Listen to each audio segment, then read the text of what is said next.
ਧਰਮ ਧੀਰ ਗੁਰਮਤਿ ਗੰਭੀਰ। ਪਰ ਦੁਖ ਵਿਸਾਰਣ ਸ਼ਬਦ ਸਾਰ ਹਰ ਸਮ ਉਦਾਰ। ਅੰਗ ਮੇਹਵ ਨਿਵਾਰਣ ਮਹਾਦਾਨ। ਸਤਿਗੁਰ ਗਿਆਨ ਮਨ ਚਾਉ ਨ ਹੁਟੈ। ਸਤਵੰਤ ਹਰ ਨਾਮ ਮੰਤਰ ਨਵ ਨਿਧ ਨ ਨਿਖੁਟੈ। ਗੁਰ ਰਾਮਦਾਸ ਤਨ ਸਰਬ ਮੈਂ ਸਹਿਜ ਚੰਦੋਵਾ ਤਾਣਿਓ।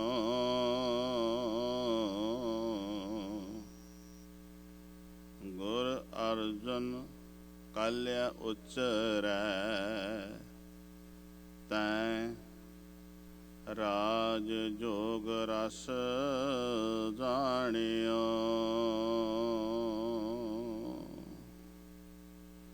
ਨਿਮਾਣਿਆਂ ਦੇ ਮਾਣ ਨਿਤਾਣਿਆਂ ਦੇ ਤਾਣ। ਨਿਤਰਿਆਂ ਦੀ ਧਿਰ ਨਿਗਤਿਆਂ ਦੀ ਗਤ ਨਿਪੱਤਿਆਂ ਦੀ ਪਸਤ। ਨਿਆਸਰਿਆਂ ਦਾ ਆਸਰਾ ਸ਼ਬਦਾ ਅਵਤਾਰ ਸ਼ਬਦ ਗੁਰੂ ਜਾਗਤ ਜੋਤ ਧੰਨ ਧੰਨ ਸਾਹਿਬ ਸ੍ਰੀ ਗੁਰੂ ਗ੍ਰੰਥ ਸਾਹਿਬ। ਤਿਨਾਂ ਦੇ ਪਾਵਨ ਹਜ਼ੂਰੀ ਅੰਦਰ ਸਾਨੂੰ ਸਭ ਨੂੰ ਤਨ ਕਰਕੇ ਆਉਣ ਦਾ ਅਵਸਰ ਪ੍ਰਾਪਤ ਹੋਇਆ ਹੈ। ਸਾਧ ਸੰਗਤ ਜੀ, ਕੋਈ ਵਿਰਲਾ ਹੋਵੇਗਾ ਕਿਸੇ ਦੇ ਮਨ ਦਾ ਟਿਕਾ ਬਣ ਗਿਆ ਹੋਵੇ। ਬਹੁਤਾਤ ਗਿਣਤੀ ਅਸੀਂ ਤਨ ਕਰਕੇ ਬੈਠੇ ਹਾਂ, ਮਨ ਕਰਕੇ ਬਹੁਤ ਘੱਟ। ਜਿਹੜੇ ਤਨ ਕਰਕੇ ਆਏ ਨੇ ਉਹ ਵੀ ਵੱਡੀਆਂ ਭਾਗਾਂ ਵਾਲੇ ਨੇ। ਸਭ ਤੋਂ ਵੱਡੀਆਂ ਭਾਗਾਂ ਵਾਲੇ ਨੇ ਮਨ ਕਰਕੇ ਜਿਹੜੇ ਬੈਠੇ ਨੇ। ਆਓ ਗੁਰੂ ਅੱਗੇ ਤਰਲਾ ਲਈਏ, ਪਾਤਸ਼ਾਹ ਕਿਤੇ ਸਾਡਾ ਵੀ ਮਨ ਜਿੱਥੇ ਤਨ ਹੈ ਆ ਜਾਵੇ। ਕਰੀਏ ਰਸਨਾ ਨੂੰ ਸਫਲਾ, ਕੋਈ ਵੀ ਰਸਨਾ ਵਾਂਝੀ ਨਾ ਰਹਿ ਜਾਵੇ। ਸਤਿਨਾਮ ਸ਼੍ਰੀ ਸਤਿਨਾਮ ਸ਼੍ਰੀ। ਸਾਧ ਸੰਗਤ ਜੀ, ਭਲੋ ਭਲੋ ਰੇ ਕੀਰਤਨੀਆ। ਗੁਰੂ ਕੇ ਕੀਰਤਨੀਏ ਬਹੁਤ ਹੀ ਭਲੇ ਹਨ, ਜਿਨ੍ਹਾਂ ਨੂੰ ਪਾਤਸ਼ਾਹ ਨੇ ਬੜਾ ਮਾਣ ਵਡਿਆਈ ਪ੍ਰਭਤਾ ਦਰਸਾਈ, ਜੋ ਗੁਰੂ ਕੀ ਬਾਣੀ ਸਾਨੂੰ ਗਾ ਕੇ ਸੁਣਾਉਂਦੇ। ਭਾਈ ਸਵਰਨ ਸਿੰਘ ਜੀ ਮਿੱਠਾ ਟਵਾਣਾ ਸਾਥੀਆਂ ਸਹਿਤ ਗੁਰੂ ਕੀ ਬਾਣੀ ਜੋ ਅੱਜ ਅੰਮ੍ਰਿਤ ਵੇਲੇ ਪਾਵਨ ਹੁਕਮ ਆਇਆ ਗਾ ਕੇ ਸੁਣਾਇਆ। ਪਾਤਸ਼ਾਹ ਨੇ ਹੁਕਮ ਕੀਤਾ ਸੀ, ਠਾਕੁਰ ਗਾਈਏ ਆਤਮ ਰੰਗ। ਗਾਉਂਦੇ ਤੇ ਸਾਰੇ ਹੀ ਨੇ, ਪਰ ਜੇ ਕੋਈ ਦਿਲੀ ਪਿਆਰ ਨਾਲ ਗਾਵੇ, ਦਿਲੋਂ ਗਾਵੇ, ਜਿਹੜੀ ਦਿਲੋਂ ਨਿਕਲਦੀ ਉਹ ਦਿਲਾਂ ਤੱਕ ਪਹੁੰਚਦੀ ਹੈ। ਜਿਹੜੀ ਗੱਲ ਦਿਲੋਂ ਨਿਕਲਦੀ ਹੈ ਉਹ ਦਿਲਾਂ ਤੱਕ ਪਹੁੰਚਦੀ ਹੈ। ਜਿਹੜੀ ਦਿਲੋਂ ਨਹੀਂ ਨਿਕਲਦੀ ਉਹ ਦਿਲਾਂ ਤੱਕ ਨਹੀਂ ਜਾਂਦੀ। ਜਿਹੜੀ ਗੁਰੂ ਕੀ ਬਾਣੀ ਦਿਲੋਂ ਗਾਈ ਜਾਵੇ, ਦਿਲੋਂ ਬਾਣੀ ਪੜ੍ਹੀ ਜਾਵੇ, ਦਿਲੋਂ ਬਾਣੀ ਨਾਲ ਜੁੜਿਆ ਜਾਵੇ, ਉਹ ਦਿਲਾਂ ਤੱਕ ਪਹੁੰਚ ਜਾਂਦੀ ਹੈ। ਮੇਰੇ ਪਾਤਸ਼ਾਹ ਕਹਿੰਦੇ ਨੇ, ਠਾਕੁਰ ਗਾਈਏ ਆਤਮ ਰੰਗ। ਆਤਮਕ ਰੰਗ ਮੀਨਸ ਦਿਲੀ ਪਿਆਰ ਦੇ ਨਾਲ। ਫਿਰ ਸ਼ਰਣੀ ਪਾਵਨ ਨਾਮ ਧਿਆਵਨ। ਤੇ ਜਦੋਂ ਸ਼ਰਨ ਵਿੱਚ ਪੈ ਕੇ ਨਾਮ ਨੂੰ ਸਿਮਰੇਗਾ ਨਾ ਸਹਿਜ, ਫਿਰ ਸਹਿਜ ਆ ਜਾਏਗੀ। ਤੇ ਸਹਿਜ ਦੇ ਲਈ ਮਨੁੱਖ ਬੜੇ ਦੁੱਖ ਝੱਲਦਾ, ਉਹਨੂੰ ਸਹਿਜ ਨਹੀਂ ਆਉਂਦਾ, ਉਹਨੂੰ ਸਹਿਜ ਦੀ ਪ੍ਰਾਪਤੀ ਨਹੀਂ ਹੁੰਦੀ। ਸਾਰਾ ਆਪਣਾ ਮਨੁੱਖਾ ਜਨਮ ਇਸ ਪਾਸੇ ਲਾ ਬਹਿੰਦਾ ਹੈ, ਪਰ ਸਹਿਜ ਨਹੀਂ ਆਉਂਦਾ। ਕਹਿੰਦਾ ਉਹ ਖੱਟ ਲਿਆਵਾਂ, ਉੱਥੇ ਪਹੁੰਚ ਜਾਵਾਂ, ਮੈਨੂੰ ਸਹਿਜ ਮਿਲ ਜਾਏਗਾ।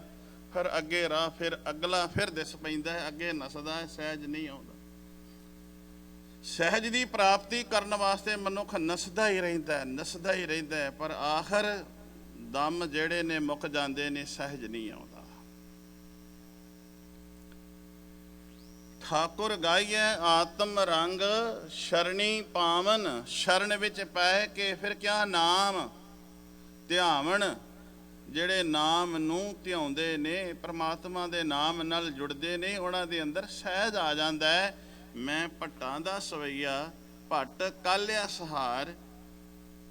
ਜੋ ਗੁਰੂ ਕੀ ਬਾਣੀ ਦੇ ਰਾਹੀਂ ਗੁਰੂ ਦੀ ਉਸਤਤ ਕਰਦੇ ਨੇ। ਭੱਟ ਕਾਲਿਆ ਸਹਾਰ ਕੀ ਕਹਿੰਦੇ ਨੇ? ਗੁਰ ਅਰਜੁਨ ਕਾਲਿਆ ਉਚਰੈ। ਉਚਰੈ ਤੋਂ ਭਾਵ ਹੈ ਉਚਾਰਨ ਕਰਦੇ ਨੇ। ਭੱਟ ਕਲ ਜੀ ਕਹਿੰਦੇ ਨੇ ਧਰਮ ਧੀਰ। ਧਰਮ ਧੀਰ। ਇੱਥੇ ਰੁਕਾਂਗੇ।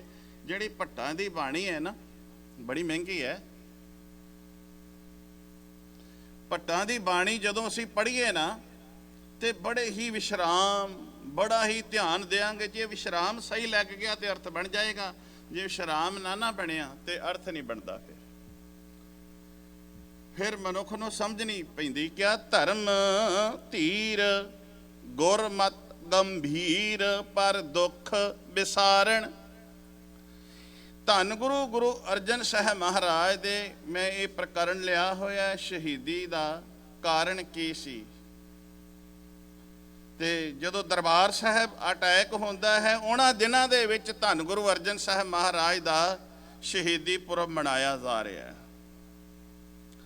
ਧੰਨ ਗੁਰੂ ਅਰਜਨ ਸਾਹਿਬ ਮਹਾਰਾਜ ਦੇ ਕੀਤੇ ਹੋਏ ਪੁਕਾਰਾਂ ਨੂੰ ਦਰਸਾਇਆ ਜਾ ਰਿਹਾ ਹੈ ਕਿ ਗੁਰੂ ਸਾਹਿਬ ਜੀ ਨੇ ਇੰਨਾ ਇਸ ਭਾਰਤ ਵਰਸ਼ ਦੇ ਲਈ ਪਰਉਪਕਾਰ ਕੀਤੇ ਨੇ, ਪਰ ਜਿਨ੍ਹਾਂ ਦੇ ਲਈ ਪਰਉਪਕਾਰ ਕੀਤੇ ਨੇ ਉਹ ਕਿਵੇਂ ਗੋਲੀਆਂ ਦਾ ਮੀਂਹ ਬਰਸਾ ਰਹੇ ਨੇ।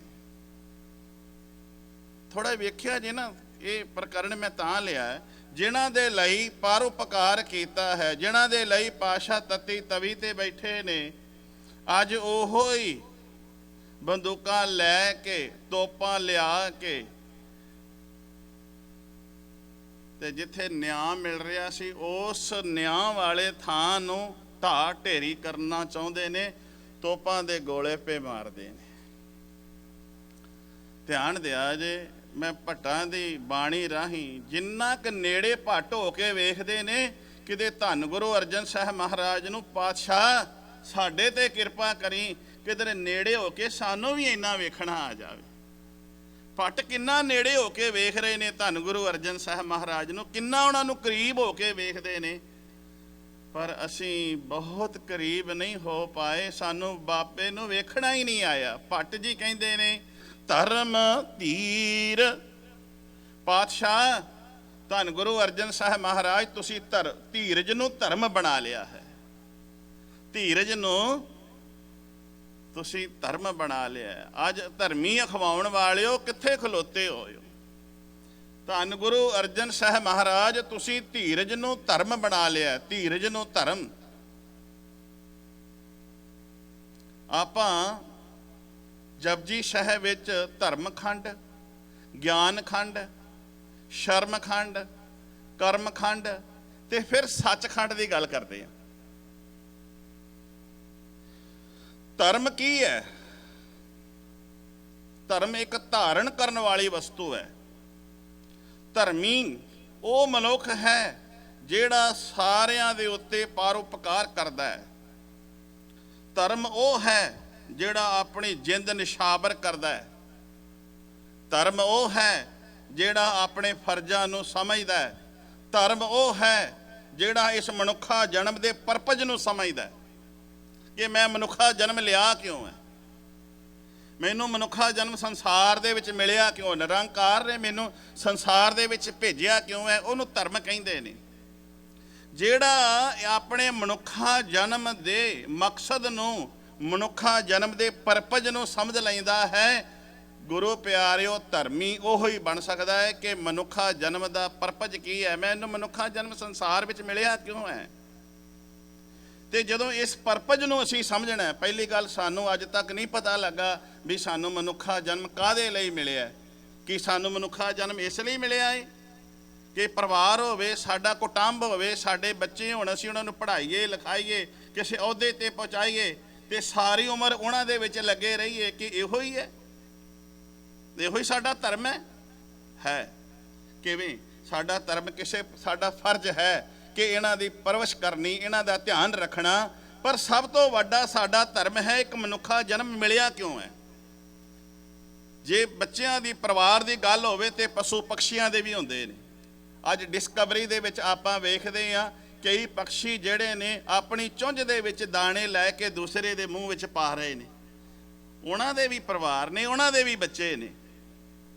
ਜਿੰਨੇ ਵੀ ਇਸ ਸੰਸਾਰ ਦੇ ਵਿੱਚ ਜੀਵ ਜੰਤੂ ਨੇ, ਸਾਰਿਆਂ ਦੇ ਪਰਿਵਾਰ ਨੇ, ਸਾਰਿਆਂ ਦੇ ਬੱਚੇ ਨੇ। ਪਰ ਉਹਨਾਂ ਦੇ ਕੋਲ ਰੱਬ ਨੇ ਆ ਨਹੀਂ ਦਿੱਤਾ ਕਿ ਉਹਨਾਂ ਨੂੰ ਮਨੁੱਖਾ ਜਨਮ ਦੀ ਪਤਾ ਨਹੀਂ ਹੈ ਕਿ ਉਹਨਾਂ ਦਾ ਅਜੇ ਜੀਵ ਜਿਹੜਾ ਹੈ ਨੇ ਉਹ ਜਾਨਵਰ ਨੇ। ਤੇ ਆਪਾਂ ਕਈ ਵਾਰੀ ਬੰਦੇ ਨੂੰ ਵੀ ਕਹਿੰਦੇ ਆ, ਬੰਦਿਆਂ ਵਾਲੇ ਕੰਮ ਕਰ। ਕਿਉਂ? ਉਹ ਬੰਦਾ ਬੰਦਿਆਂ ਵਾਲੇ ਕੰਮ ਨਹੀਂ ਕਰਦਾ। ਕਰਤੂਤ ਪਸ਼ੂ ਕੀ? ਮਨੁੱਖਾਂ ਵਾਲਾ ਜਨਮ ਲੈ ਕੇ ਕਰਤੂਤਾਂ ਪਸ਼ੂਆਂ ਵਾਲੀਆਂ ਕਰਦਾ ਹੈ। ਮਨੁੱਖਾਂ ਵਾਲਾ ਜਨਮ ਲੈ ਕੇ ਕਰਤੂਤ ਪਸ਼ੂ ਵਾਲੀ ਕਰ ਰਿਹਾ। ਉਸ ਨੂੰ ਤਾਂ ਕਿਹਾ ਬੰਦਿਆ ਤੂੰ ਬੰਦਿਆਂ ਵਾਲੇ ਕੰਮ ਕਰ। ਕਦੀ ਪਸ਼ੂ ਨੂੰ ਕਿਸੇ ਨੇ ਨਹੀਂ ਆਖਦਾ, ਵੇਖਿਆ ਹੋਏਗਾ, ਪਸ਼ੂਆ ਤੂੰ ਪਸ਼ੂਆਂ ਵਾਲੇ ਕੰਮ ਕਰ। ਪਸ਼ੂ ਤੇ ਪਸ਼ੂ ਹੀ ਹੈ। ਖੜ ਖਾਵੇਂ ਅੰਮ੍ਰਿਤ ਦੇ, ਪਸ਼ੂ ਮਿਲਿਆ ਚੰਗਿਆਈਆਂ। ਉਹ ਖੜ ਭਾਵ ਮੈਲੇ ਕੁਚਾਲੇ ਪੱਠੇ ਖਾ ਕੇ ਅੰਮ੍ਰਿਤ ਵਰਗਾ ਦੁੱਧ ਦੇ ਦਿੰਦਾ ਹੈ। ਪਰ ਬੰਦਾ ਨਾਨਾ ਪ੍ਰਕਾਰ ਦੇ ਪਦਾਰਥ ਖਾ ਕੇ ਮੈਲ ਵਧਾਉਂਦਾ ਹੈ, ਪਰ ਰੱਬ ਦਾ ਸਿਮਰਨ ਨਹੀਂ ਕਰਦਾ, ਧਰਮੀ ਨਹੀਂ ਬਣਦਾ। ਉਹਦਾ ਧਰਮ ਪਹਿਲਾ ਹੈ ਕਿ ਇਸ ਮਨੁੱਖਾ ਜਨਮ ਨੂੰ ਸਮਝਣਾ। ਇਸ ਮਨੁੱਖਾ ਜਨਮ ਦਾ ਪਰਪਸ ਕੀ ਹੈ? ਤੇ ਗੁਰੂ ਪਿਆਰਿਓ, ਜਿਹੜਾ ਮਨੁੱਖਾ ਜਨਮ ਦਾ ਪਰਪਸ ਸਮਝਦਾ ਹੈ, ਫਿਰ ਧਰਮ ਤੋਂ ਅੱਗੇ ਗਿਆਨ ਖੰਡ ਆਉਂਦਾ ਹੈ। ਗਿਆਨ ਦੀ ਫਿਰ ਹਨੇਰੀ ਆਉਂਦੀ ਹੈ। ਜਦੋਂ ਗਿਆਨ ਆ ਜਾਵੇ ਨਾ, ਧਰਮ ਮਨੁੱਖਾ ਜਨਮ ਨੂੰ ਸਮਝਣਾ, ਤੇ ਜਦੋਂ ਮਨੁੱਖਾ ਜਨਮ ਨੂੰ ਸਮਝ ਲਾਂਗੇ ਕਿ ਮੈਨੂੰ ਬੰਦਿਆ ਤੈਨੂੰ ਬੰਦਗੀ ਕਰਨ ਵਾਸਤੇ ਇਹ ਮਨੁੱਖਾ ਜਨਮ ਮਿਲਿਆ, ਕਰ ਬੰਦੇ ਤੂੰ ਬੰਦਗੀ ਜਿਚਰ ਘਟ ਮੈਂ ਸਾਹ। ਬੰਦਗੀ ਕਰ ਜਿੰਨਾ ਚਿਰ ਤੇਰੇ ਅੰਦਰ ਸਵਾਸਾਂ ਦੀ ਲੜੀ ਚੱਲਦੀ ਹੈ। ਤੇ ਜਦੋਂ ਬੰਦਗੀ ਕਰੇਗਾ, ਅਭਿਆਸ ਕਰੇਗਾ, ਗੁਰੂ ਸ਼ਬਦ ਨਾਲ ਜੁੜੇਗਾ, ਫਿਰ ਗਿਆਨ ਆ ਜਾਏਗਾ। ਜਦੋਂ ਗਿਆਨ ਆ ਗਿਆ, ਗਿਆਨ ਦੀ ਆਂਧੀ ਆਈ, ਗਿਆਨ ਦਾ ਪ੍ਰਕਾਸ਼ ਹੋ ਗਿਆ, ਅੰਧਕਾਰ ਮਿਟ ਗਿਆ, ਫਿਰ ਉਹ ਕਿਸੇ ਦੀ ਪੌਕਟ ਨਹੀਂ ਮਾਰੇਗਾ। ਉਹ ਫਿਰ ਕਿਸੇ ਦੇ ਲਈ ਪਰਉਪਕਾਰ ਕਰੇਗਾ। ਕਮਾਈ ਵਿੱਚੋਂ ਦਸਵੰਧ ਕੱਢ ਕੇ ਕਿਸੇ ਧਰਮ ਦੇ ਲੇਖੇ ਲਾ ਦੇਗਾ, ਕਿਉਂਕਿ ਗਿਆਨ ਆ ਗਿਆ। ਉਹ ਕਿਸੇ ਦਾ ਮੁਹਤਾਜ ਨਹੀਂ। ਉਹ ਕਿਸੇ ਦੀ ਮੁਹਤਾਜੀ ਕੱਟਣ ਵਾਸਤੇ ਬਣਿਆ ਹੈ, ਮੁਹਤਾਜ ਬਣਨ ਵਾਸਤੇ ਨਹੀਂ ਬਣਿਆ। ਗਿਆਨ ਆ ਗਿਆ। ਤੇ ਜਦੋਂ ਗਿਆਨ ਆਉਂਦਾ ਹੈ, ਉਦੋਂ ਸ਼ਰਮਖੰਡ, ਸ਼ਰਮ ਤੋਂ ਭਾਵ ਹੈ ਉਦਮੀ ਬਣ ਜਾਂਦਾ ਹੈ। ਮਨੁੱਖ ਆਲਸੀ ਨਹੀਂ ਬਣਦਾ। ਉਦੋਂ ਮਨੁੱਖ ਉਦਮ ਕਰਦਾ ਹੈ। ਤੇ ਉਦਮ ਜਿਸ ਸਮੇਂ ਜਿਸ ਚੀਜ਼ ਦੀ ਲੋੜ ਹੋਵੇ ਉਸ ਪਾਸੇ ਉਦਮ ਕਰਦਾ ਹੈ।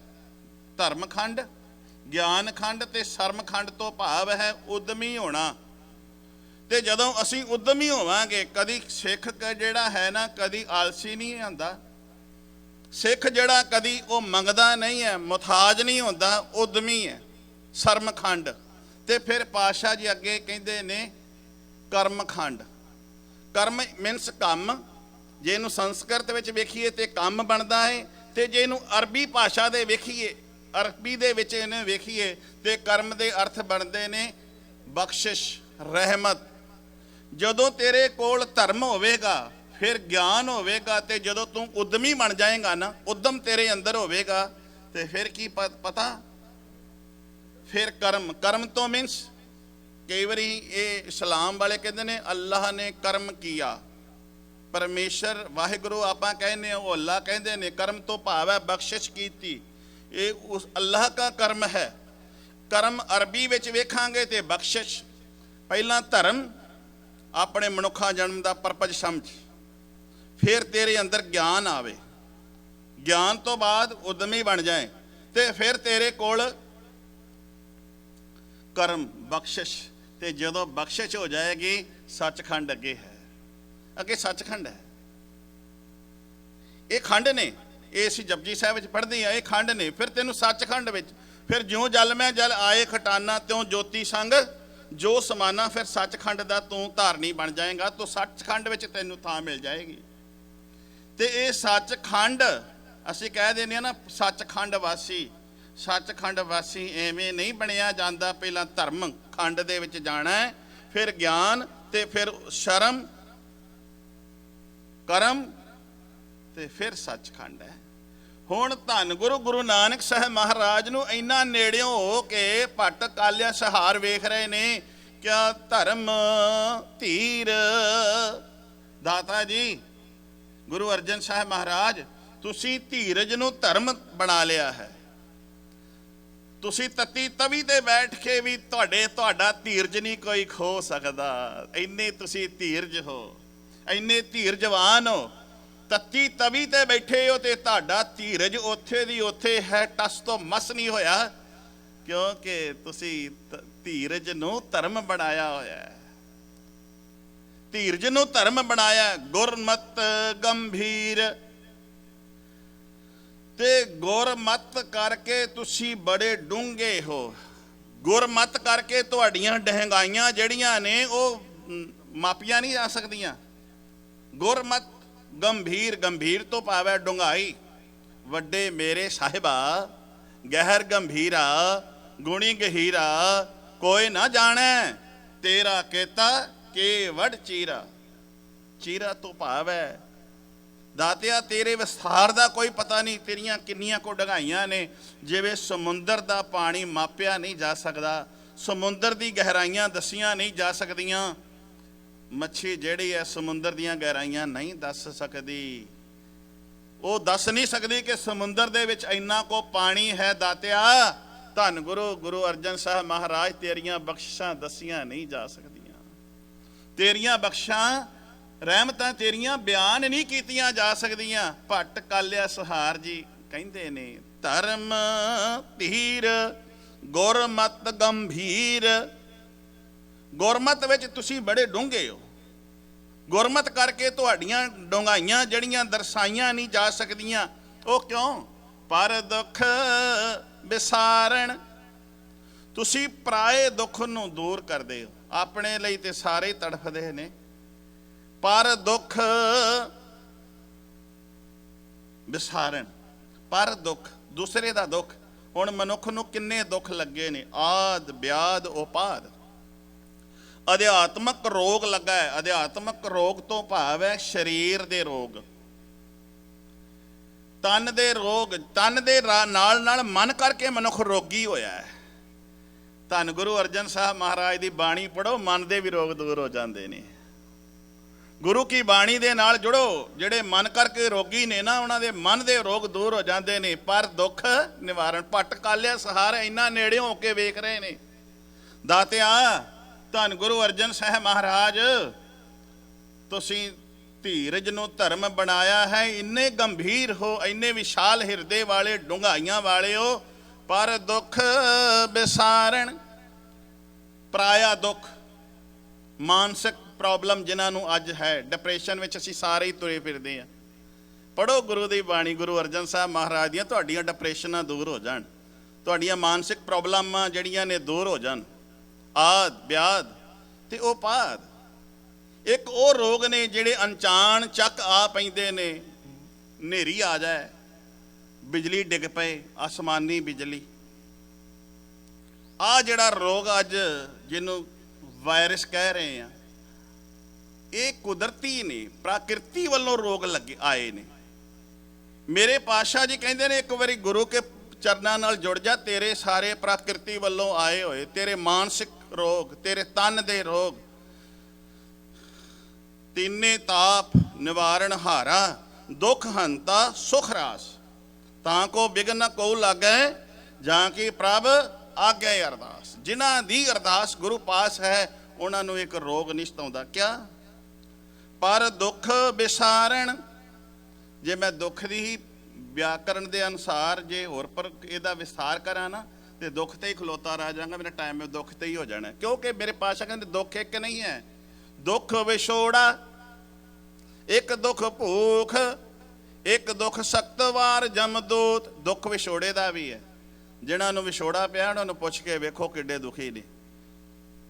ਇੱਕ ਭੁੱਖ ਦਾ ਦੁੱਖ, ਤ੍ਰਿਸ਼ਨਾ ਜਿਹਨੂੰ ਕਹਿੰਦੇ ਆ, ਤੇ ਇੱਕ ਮੌਤ ਦਾ ਦੁੱਖ। ਮੌਤ ਕਿਸੇ ਨੂੰ ਵੀ ਚੰਗੀ ਨਹੀਂ ਲੱਗਦੀ। ਮੌਤ ਤੋਂ ਹਰ ਕੋਈ ਘਬਰਾਉਂਦਾ ਹੈ, ਮੌਤ ਤੋਂ ਹਰ ਕੋਈ ਡਰਦਾ ਹੈ।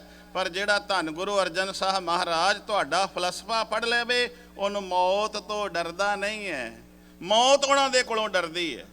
ਜਿਹੜਾ ਤੁਹਾਡਾ ਫਲਸਫਾ ਪੜ੍ਹ ਲੈਂਦਾ ਹੈ ਨਾ, ਧਰਮ ਹੇਤ ਰੋਜ਼ ਪੜ੍ਹਦੇ ਆ ਨਾ, ਗੱਲ ਧਰਮ ਦੀ ਚੱਲ ਰਹੀ, ਧਰਮ ਹੇਤ ਸ਼ੀਸ਼ ਦਿੱਤੇ ਨੇ, ਬੰਦ ਘਟਾ ਲਏ ਨੇ, ਖੋਪੜੀਆਂ ਲਵਾ ਲਈਆਂ ਨੇ, ਚਰਖੜੀਆਂ ਤੇ ਚੜ ਗਏ ਨੇ, ਆਰਿਆਂ ਨਾਲ ਚਰਾ ਲਿਆ ਹੈ।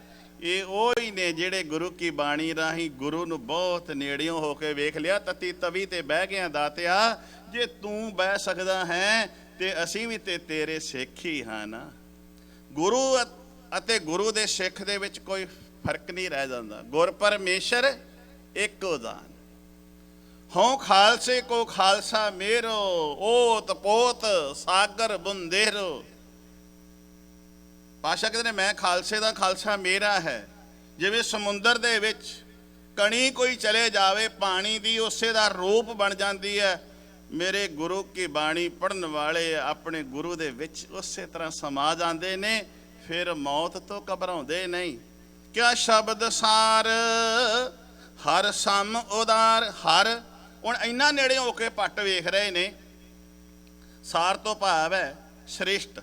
ਤੁਸੀਂ ਸ੍ਰਿਸ਼ਟ ਸ਼ਬਦ ਦੇ ਕੇ, ਸ੍ਰਿਸ਼ਟ ਸ਼ਬਦ ਦੇ ਰਾਹੀਂ ਤੁਸੀਂ ਸਾਰੀ ਮਨੁੱਖਤਾ ਦੇ ਦੁੱਖਾਂ ਨੂੰ ਹਰ ਰਹੇ ਹੋ, ਸਾਰੀ ਮਨੁੱਖਤਾ ਦੇ ਦੁੱਖਾਂ ਨੂੰ ਦੂਰ ਕਰ ਰਹੇ ਹੋ। ਹਰ ਸਮ ਉਦਾਰ। ਹੁਣ ਇੱਕ ਇੱਕ ਅੱਖਰ ਨੂੰ ਵੇਖਣਾ ਪੈਣਾ ਹੈ। ਹਰ ਸਮ ਉਦਾਰ। ਉਦਾਰ ਤੋਂ ਭਾਵ ਹੈ ਵਿਸ਼ਾਲ ਹਿਰਦੇ ਵਾਲੇ, ਦਰਿਆ ਦਿਲ ਜਿਹਨੂੰ ਅਸੀਂ ਕਹਿ ਦਿੰਦੇ ਹਾਂ, ਵੱਡੇ ਦਿਲ ਵਾਲਾ ਕਹਿ ਦਿੰਦੇ ਹਾਂ। ਧੰਨ ਗੁਰੂ ਅਰਜਨ ਸਾਹਿਬ ਮਹਾਰਾਜ ਤੁਸੀਂ ਹਰ ਸਮ, ਹਰ ਤੋਂ ਭਾਵ ਹੈ ਪ੍ਰਮਾਤਮਾ ਦੇ ਨਿਆਈ ਹੋ, ਰੱਬ ਦੀ ਨਿਆਈ ਹੋ, ਜਿਹੜਾ ਸਾਰੀ ਸ੍ਰਿਸ਼ਟੀ ਨੂੰ ਬਣਾ ਕੇ ਚਲਾ ਰਿਹਾ ਹੈ। ਤੁਹਾਡੇ ਵਿੱਚ ਤੇ ਉਹਦੇ ਵਿੱਚ ਕੋਈ ਫਰਕ ਨਹੀਂ ਹੈ। ਪੱਟ ਕਾਲੇ ਇੰਨਾ ਨੇੜਿਓਂ ਹੋ ਕੇ ਵੇਖ ਰਿਹਾ ਹੈ। ਕਿਆ ਹਰ ਸਮ ਉਦਾਰ ਅਹੰ ਮੇਵ ਨਿਵਾਰਣ। ਅਹੰ ਮੇਵ, ਹੰਕਾਰ ਦੂਰ ਕਰਨ ਵਾਲੇ ਹੋ, ਹੰਕਾਰ ਦੂਰ ਕਰਕੇ ਨਿਰੰਕਾਰ ਨਾਲ ਸਾਂਝ ਪਵਾਉਣ ਵਾਲੇ ਹੋ। ਮਹਾਦਾਨ ਸਤਿਗੁਰ ਗਿਆਨ। ਹੁਣ ਲੋਕ ਕੋਈ ਕਿਸੇ ਨੂੰ ਦਾਨ ਦੇ ਦਿੰਦੇ ਨੇ, ਖਾਣ ਵਾਸਤੇ ਦੇਤਾ, ਪਹਿਨਣ ਵਾਸਤੇ ਕੱਪੜਾ ਦੇ ਦਿੱਤਾ। ਹੁਣ ਖਾਣ ਵਾਸਤੇ ਦਿੱਤਾ, ਕਿੰਨਾ ਕੁ ਦਿਨ ਉਹ ਖਾ ਸਕਦਾ ਹੈ? ਇੱਕ ਦਿਨ ਤੇ ਮੁੱਕ ਜਾਣਾ ਹੈ। ਪਹਿਨਣ ਵਾਸਤੇ ਕੱਪੜਾ ਦੇ ਦਿੱਤਾ, ਕਿੰਨੇ ਕੁ ਦਿਨ ਉਹ ਪਹਿਨ ਸਕਦਾ? ਇੱਕ ਦਿਨ ਤੇ ਫਟ ਜਾਣਾ ਹੈ। ਦਾਤਿਆ ਤੂੰ ਉਹ ਦਾਨ ਦਿੱਤਾ ਹੈ, ਮਹਾਦਾਨ ਸਤਿਗੁਰ ਗਿਆਨ। ਹੈ ਗੁਰੂ ਜੀ ਤੁਸੀਂ ਉਹ ਗਿਆਨ ਦਾ ਦਾਨ ਦਿੱਤਾ ਹੈ। ਗਿਆਨ ਦਾ ਭਾਵ ਚਾਨਣਾ ਦਿੱਤਾ ਹੈ, ਪ੍ਰਕਾਸ਼ ਦੇ ਦਿੱਤਾ ਹੈ। ਆ ਜਿਹੜਾ ਗਿਆਨ ਦਾ ਦਾਨ ਹੈ ਨਾ, ਜੇ ਅਸੀਂ ਕਿਸੇ ਕੋਲੋਂ ਗਿਆਨ ਲੈਣਾ ਹੋਵੇ, ਕੋਈ ਗਿਆਨ ਆਪਣਾ ਛੇਤੀ ਨਹੀਂ ਦਿੰਦਾ, ਕਹਿੰਦਾ ਪ੍ਰਸ਼ਾਦਾ ਲੈ ਲੈ, ਕੱਪੜੇ ਪਵਾ ਦਿਆਂਗਾ, ਗਿਆਨ ਨਹੀਂ ਦੇਣਾ। ਜਿਹੜਾ ਮੇਰੇ ਕੋਲ ਹੁਨਰ ਹੈ ਮੈਂ ਤੈਨੂੰ ਦੱਸਣਾ ਨਹੀਂ, ਜਿਹੜਾ ਮੇਰੇ ਕੋਲ ਗੁਰ ਹੈ ਮੈਂ ਤੈਨੂੰ ਦੱਸ ਦਿੱਤਾ, ਤੇ ਮੈਂ ਕਿਸ ਕੰਮ ਦਾ ਰਹਿ ਗਿਆ? ਕੋਈ ਨਹੀਂ ਕਿਸੇ ਨੂੰ ਗੁਰ ਨਹੀਂ ਦਿੰਦਾ, ਕੋਈ ਗਿਆਨ ਨਹੀਂ ਦਿੰਦਾ। ਖਾਣ ਲਈ ਦੇ ਦਿੰਦਾ, ਪਹਿਨਣ ਲਈ ਦੇ ਦਿੰਦਾ, ਗਿਆਨ ਨਹੀਂ। ਹੁਣ ਇਸ ਗੱਲ ਨੂੰ ਫੜ ਕੇ ਨਾ ਬਹਿ ਜਿਆ ਜੀ। ਮੈਂ ਇੱਕ ਉਦਾਹਰਣ ਦੇਣ ਲੱਗਾ। ਕੋਈ ਮਛੇਰਾ ਹੈ, ਮਛਲੀ ਫੜਨ ਵਾਲਾ। ਕੋਈ ਆਇਆ ਤੇ ਉਹਦੇ ਕੋਲ ਚਲੇ ਗਿਆ, ਕਹਿਣ ਲੱਗਾ ਮੈਨੂੰ ਭੁੱਖ ਲੱਗੀ ਹੈ, ਇਹ ਮੈਨੂੰ ਦੇ ਦੇ, ਤੂੰ ਮੱਛੀ ਫੜੀ ਹੈ, ਮੈਂ ਇਹਨੂੰ ਭੁੰਨ ਕੇ ਖਾ ਲਾਂਗਾ, ਮੈਂ ਆਪਣੇ ਪੇਟ ਦੀ ਪੂਰਤੀ ਕਰਨੀ ਚਾਹੁੰਦਾ। ਉਹ ਸਿਆਣਾ ਸੀ, ਕਹਿਣ ਲੱਗਾ ਇਹਦੀ ਮਥਾਜੀ ਕੱਟ ਦੇਵਾਂ। ਇਹ ਅੱਜ ਮੇਰੇ ਕੋਲ ਮੰਗਣ ਆਇਆ, ਕੱਲ ਕਿਸੇ ਹੋਰ ਕੋਲ ਮੰਗਣ ਜਾਏਗਾ, ਫਿਰ ਪਰਸੋਂ ਹੋਰ ਕੋਲ ਕਿਸੇ ਕੋਲ ਮੰਗਣ ਜਾਏਗਾ। ਕਹਿਣ ਲੱਗਾ ਇੱਕ ਦਿਨ ਮੈਂ ਤੇਰੇ ਪੇਟ ਦੀ ਉਦਰਤਾ ਦੇ ਲਈ, ਪੂਰਤਾ ਦੇ ਲਈ ਮੈਂ ਤੈਨੂੰ ਦੇ ਦਿਆਂ, ਤੇ ਤੂੰ ਤੇ ਮਥਾਜ ਰਹੇਗਾ। ਬਹਿ ਮੇਰੇ ਕੋਲ, ਮੈਂ ਤੈਨੂੰ ਇਹ ਮੱਛੀ ਫੜਨੀ ਸਿਖਾ ਦੇਣਾ। ਤੂੰ ਕਿਸੇ ਦਾ ਮਥਾਜ ਨਾ ਰਵੇਂ। ਤੇ ਉਹਨੂੰ ਮੱਛੀ ਫੜਨੀ ਸਿਖਾ ਦਿੱਤੀ, ਉਹਦੀ ਮਥਾਜੀ ਕੱਢ ਦਿੱਤੀ। ਇਸ ਗੱਲ ਨੂੰ ਨਾ ਫੜਿਓ, ਮੈਂ ਉਦਾਹਰਣ ਦਿੱਤਾ ਹੈ। ਧੰਨ ਗੁਰੂ ਅਰਜਨ ਸਾਹਿਬ ਮਹਾਰਾਜ ਸਾਨੂੰ ਉਹ ਗਿਆਨ ਦਿੰਦੇ ਨੇ, ਬੰਦਿਆਂ ਤੂੰ ਕਿਸੇ ਦਾ ਮਥਾਜ ਨਾ ਰਹੇ, ਤੇਰੀਆਂ ਮਥਾਜੀਆਂ ਮੈਂ ਕੱਟ ਦੇਣਾ, ਤੂੰ ਇੱਕ ਵਾਰੀ ਆ, ਮੈਂ ਤੈਨੂੰ ਉਹ ਗਿਆਨ ਦੇਣਾ, ਤੇਰੀਆਂ ਕਿਸੇ ਤੇ ਮਥਾਜ ਹੀ ਨਹੀਂ ਰਹੇਗਾ, ਤੂੰ ਭਿਖਾਰੀ ਨਹੀਂ ਰਹੇਗਾ, ਤੂੰ ਮੰਗਤਾ ਨਹੀਂ ਰਹੇਗਾ, ਤੂੰ ਤੈਨੂੰ ਦਾਤਾ ਬਣਾ ਦੇਣਾ ਮੈਂ, ਤੂੰ ਲੰਗਰ ਲਾ ਦੇਂਗਾ। ਜਦੋਂ ਵੀ ਕੋਈ ਭਾਰਤ ਵਿੱਚ ਜਾਂ ਕਿਸੇ ਕੰਟਰੀ ਵਿੱਚ ਕਿੱਥੇ ਵੀ ਭਿਆਨਕ ਕੋਈ ਬਿਮਾਰੀ, ਕੋਈ ਰੋਗ ਆਏਗਾ, ਤੂੰ ਮੰਗਣ ਨਹੀਂ ਜਾਏਗਾ, ਤੂੰ ਲੰਗਰ ਲਾਏਗਾ, ਮੈਂ ਤੈਨੂੰ ਦਾਤਾ ਬਣਾ ਦੇਣਾ, ਮੈਂ ਤੈਨੂੰ ਮਥਾਜ ਨਹੀਂ ਰਹਿਣ ਦਿੰਦਾ। ਭੱਟ ਕਾਲਿਆ ਜੀ ਕਹਿੰਦੇ ਨੇ, ਮਹਾਦਾਨ ਸਤਿਗੁਰ ਗਿਆਨ ਮਨ ਚਾਓ ਨਾ ਹੁਟੈ। ਹੇ ਦਾਤਾ ਗੁਰੂ ਅਰਜਨ ਸਾਹਿਬ ਮਹਾਰਾਜ, ਤੁਹਾਡੇ ਮਨ ਦਾ ਜਿਹੜਾ ਚਾਹ ਹੈ, ਤੁਹਾਡੇ ਮਨ ਦਾ ਜਿਹੜਾ ਉਮਾਹ ਹੈ, ਤੁਹਾਡੇ ਮਨ ਦਾ ਜਿਹੜਾ ਵਿਕਾਸ ਹੈ, ਤੁਸੀਂ ਧੀਰਜ ਨੂੰ ਧਰਮ ਬਣਾਈ ਬੈਠੇ ਹੋ। ਤੱਤੀ ਤਵੀ ਤੇ ਵੀ ਤੁਹਾਡਾ ਖਿਡਾਵ ਨਹੀਂ ਖਤਮ ਹੋਇਆ। ਤੱਤੀ ਤਵੀ ਤੇ ਵੀ ਤੁਸੀਂ ਮੁਸਕਰਾ ਰਹੇ ਹੋ। ਤੱਤੀ ਤਵੀ ਤੇ ਵੀ ਤੁਸੀਂ ਆਤਮਾ ਤੁਹਾਡੀ ਪਰਮਾਤਮਾ ਨਾਲ ਜੁੜੀ ਹੈ, ਕਿਉਂਕਿ ਤੁਸੀਂ ਸੱਤਵਾਦੀ ਹੋ। ਅੱਜ ਉਸੇ ਗੁਰੂ ਦੇ ਸਿੱਖ ਨੂੰ ਅੱਤਵਾਦੀ ਆਖਿਆ ਗਿਆ। ਪਾਤਸ਼ਾਹ ਆਪ ਸੱਤਵਾਦੀ ਹੈ ਤੇ ਗੁਰੂ ਦਾ ਸਿੱਖ ਵੀ ਸੱਤਵਾਦੀ ਹੈ। ਉਹ ਸੱਤਵਾਦੀ ਦੀ ਭਾਵਨਾ ਹਮੇਸ਼ਾ ਬਣਾ ਕੇ ਰੱਖਦਾ, ਉਹ ਅੱਤਵਾਦੀ ਨਹੀਂ। ਸੱਤਵਾਦੀ ਨੂੰ ਅੱਤਵਾਦੀ ਦੇ ਨਾਲ ਤੁਲਨਾ ਦਿੱਤੀ ਜਾ ਰਹੀ ਹੈ। ਸੱਤਵਾਦੀ ਹੋ। ਹਰ ਨਾਮ ਮੰਤਰ ਤੁਹਾਡੇ ਹਿਰਦੇ ਰੂਪੀ ਘਰ ਦੇ ਵਿੱਚ ਪਰਮਾਤਮਾ ਦਾ ਨਾਮ ਦਾ ਮੰਤਰ ਹੈ, ਜਿਹਨੂੰ ਅਸੀਂ ਮੂਲ ਪਲੱਸ ਮੰਤਰ ਕਹਿੰਦੇ ਆ। ਨਵ ਨਿਧ ਨਾਨਕ ਖੁੱਟੈ, ਤੇ ਜਿਹੜਾ ਉਸ ਮੰਤਰ ਨੂੰ ਆਪਣੇ ਹਿਰਦੇ ਦੇ ਵਿੱਚ ਵਸਾ ਲੈਂਦਾ ਹੈ ਸਾਧ ਸੰਗਤ, ਉਹ 9 ਨਿਧੀ 18 ਸਿੱਧੀ ਪਿੱਛੇ ਲੱਗੀਆਂ ਫਿਰੈ। ਜੋ ਹਰ ਹਿਰਦੈ ਸਦਾ, ਜਿਹੜਾ ਗੁਰੂ ਦੇ ਉਪਦੇਸ਼, ਗੁਰੂ ਦੇ ਸਿੱਖਿਆ ਨੂੰ ਹਿਰਦੇ ਵਿੱਚ ਵਸਾਉਂਦਾ ਹੈ, ਉਹਦੇ ਮਗਰ ਮਗਰ ਇਹ 9 ਨਿਧੀਆਂ 18 ਸਿੱਧੀਆਂ ਤੁਰੀਆਂ ਫਿਰਦੀਆਂ ਨੇ। ਗੁਰ ਅਰਜਨ ਕਾਲੇ ਉਚਰੈ, ਕਾਲਿਆ ਸਹਾਰ ਕਹਿੰਦੇ ਨੇ, ਉਚਾਰਨ ਕਰਦਾ ਇੰਨਾ ਨੇੜਿਓਂ ਹੋ ਕੇ ਕਹਿੰਦਾ ਸਰਬ ਮੈਂ। ਗੁਰੂ ਅਰਜਨ ਸਾਹਿਬ ਮਹਾਰਾਜ ਧੰਨ ਗੁਰੂ ਰਾਮਦਾਸ ਮਹਾਰਾਜ ਦੇ ਸੁਪੁੱਤਰ ਹੋ, ਪਰ ਮੈਂ ਤੁਹਾਨੂੰ ਵੇਖ ਰਿਹਾ ਤੁਸੀਂ ਸਰਬ ਮੈਂ। ਸਰਬ ਮੈਂ ਤੋਂ ਭਾਵ ਹੈ ਸਰਬ ਵਿਆਪਕ ਹੋ। ਅਸੀਂ ਅੱਜ ਆਪਣੇ ਗੁਰੂਆਂ ਨੂੰ ਇੱਕ ਸਰੀਰ ਕਰਕੇ ਇੱਕ ਵਿਅਕਤੀ ਤੌਰ ਹੀ ਮੰਨਦੇ ਪਏ ਆ ਕਿ ਇਸ ਗੁਰੂ ਸਾਹਿਬ ਇੱਕ ਵਿਅਕਤੀ ਨੇ। ਆ ਕਿਵੇਂ ਹੋ ਸਕਦਾ ਹੈ? ਗੁਰੂ ਸਾਹਿਬ ਇੱਕ ਵਿਅਕਤੀਆਂ ਅਸੀਂ ਇਹਨਾਂ ਅੱਖਾਂ ਨਾਲ ਵੇਖਦੇ ਆ, ਗੁਰੂ ਨੂੰ ਵੀ ਵਿਅਕਤੀ ਰੂਪ ਵਿੱਚ ਵੇਖਦੇ ਆ। ਪਰ ਭੱਟ ਕਾਲਿਆ ਸਹਾਰ ਕਹਿੰਦਾ ਨਹੀਂ ਦਾਤਿਆ, ਤੂੰ ਵਿਅਕਤੀ ਨਹੀਂ, ਤੂੰ ਸ਼ਕਤੀ ਹੈ। ਤੂੰ ਵਿਅਕਤੀ ਨਿਰਾ ਨਹੀਂ ਹੈ, ਤੂੰ ਸ਼ਕਤੀ ਹੈ। ਤੇ ਕਿਹਾ ਸਰਬ ਮੈਂ, ਤੂੰ ਸਰਬ ਵਿਆਪਕ ਹੈ। ਸਹਿਜ ਚੰਦੋਵਾ ਤਾਣਿਓ, ਤੁਸੀਂ ਸਹਿਜ ਵਿੱਚ ਬੈਠੇ ਹੋ। ਤੁਹਾਡੇ 4 ਚਫੇਰੇ ਸਹਿਜ ਦਾ ਚੰਦੋਵਾ ਹੈ। ਤੁਹਾਡਾ ਸਹਿਜ ਨਹੀਂ ਗਿਆ, ਰਾਜ ਜੋਗ ਰਸ ਜਾਣਿਓ। ਦਾਤਿਆ ਗੁਰੂ ਅਰਜਨ ਸਾਹਿਬ ਮਹਾਰਾਜ ਰਾਜ ਦਾ ਤੇ ਜੋਗ ਦਾ ਰਸ ਜਿਹੜਾ ਤੁਸੀਂ ਜਾਣਿਆ ਹੈ, ਕੋਈ ਰਾਜ ਤੇ ਕੋਈ ਜੋਗ, ਕੋਈ ਗ੍ਰਸਤੀ ਤੇ ਕੋਈ ਬਾਹਰ ਦਾ ਪਹਿਰਾਵਾ ਪਹਿਨ ਕੇ ਕੋਈ ਤਿਆਗੀ ਹੋ ਗਿਆ, ਕਿਸੇ ਨੇ ਪਰਿਵਾਰ ਨੂੰ ਛੱਡ ਦਿੱਤਾ। ਪਰ ਤੁਸੀਂ ਰਾਜ ਜੋਗੀ ਹੋ। ਤੁਸੀਂ ਗ੍ਰਸਤ ਵਿੱਚ ਰਹਿ ਕੇ, ਸੰਸਾਰ ਵਿੱਚ ਰਹਿ ਕੇ ਆਪ ਤੇ ਨਿਰੰਕਾਰ ਨਾਲ ਮਨੁੱਖਤਾ ਨੂੰ ਜੋੜਿਆ ਹੈ। ਇਹ ਭੱਟ ਜੀ ਕਾਲਿਆ ਸਹਾਰ ਜਿਹੜੇ ਨੇ, ਮੈਂ ਇੱਕ ਤੁਕ ਪੜ੍ਹਦੇ ਹਾਂ, ਕਈ ਵਾਰੀ ਅਸੀਂ ਇਸ ਤੁਕ ਨੂੰ ਇਵੇਂ ਪੜ੍ਹਦੇ ਹਾਂ, ਗੁਰਬਾਣੀ ਦਾ ਉਚਾਰਨ ਇਵੇਂ ਕਰਦੇ ਹਾਂ। ਗੁਰ ਅਰਜਨ ਕਲੁਚਰੈ ਰਾਜ ਜੋਗ ਰਸ ਜਾਣਿਓ। ਗੁਰ ਅਰਜਨ ਕਲੁਚਰੈ ਪੜ੍ਹਦੇ ਹਾਂ, ਕਲੁਚਰੈ ਨਹੀਂ, ਇਹਨੂੰ ਐਵੇਂ ਪੜ੍ਹਨਾ ਗੁਰ ਅਰਜਨ ਕਾਲਿਆ ਉਚਰੈ। ਕਾਲਿਆ ਸਹਾਰ ਜਿਹੜਾ ਭੱਟ ਹੈ, ਉਚਰੈ ਤੋਂ ਭਾਵ ਹੈ ਕਾਲਿਆ ਸਹਾਰ ਭੱਟ ਜਿਹੜਾ ਉਚਾਰਨ ਕਰਦਾ ਹੈ ਇਸ ਸ਼ਬਦ ਨੂੰ। ਇਹਦਾ ਉਚਾਰਨ ਐਵੇਂ ਹੈ। ਸਮਾਂ ਮੈਨੂੰ ਇਜਾਜ਼ਤ ਦੇ ਨਹੀਂ ਰਿਹਾ, ਮੈਂ ਅਗਾਂਹ ਵੱਧ ਨਹੀਂ ਸਕਦਾ। ਗੁਰੂ ਪਿਆਰਿਓ, ਜਿੰਨੇ ਕੁ ਸ਼ਬਦ ਕਹੇ ਨੇ ਹਿਰਦੇ ਵਿੱਚ ਵਸਾ ਲਿਆ ਜੇ। ਧੰਨ ਗੁਰੂ ਅਰਜਨ ਸਾਹਿਬ ਮਹਾਰਾਜ ਨੂੰ ਜਿਵੇਂ ਭੱਟ ਕਾਲਿਆਂ ਨੇ ਨੇੜਿਓਂ ਹੋ ਕੇ ਵੇਖਿਆ, ਆਪਾਂ ਵੀ ਇੰਨਾ ਨੇੜਿਓਂ ਹੋ ਕੇ ਵੇਖੀਏ। ਇਹ ਤਾਂ ਹੀ ਵੇਖਿਆ ਜਾਏਗਾ ਜਦੋਂ ਅਸੀਂ ਗੁਰੂ ਸ਼ਬਦ ਨਾਲ ਜੁੜਾਂਗੇ। ਵਾਹਿਗੁਰੂ ਜੀ ਕਾ ਖਾਲਸਾ, ਵਾਹਿਗੁਰੂ ਜੀ ਕੀ ਫਤਿਹ।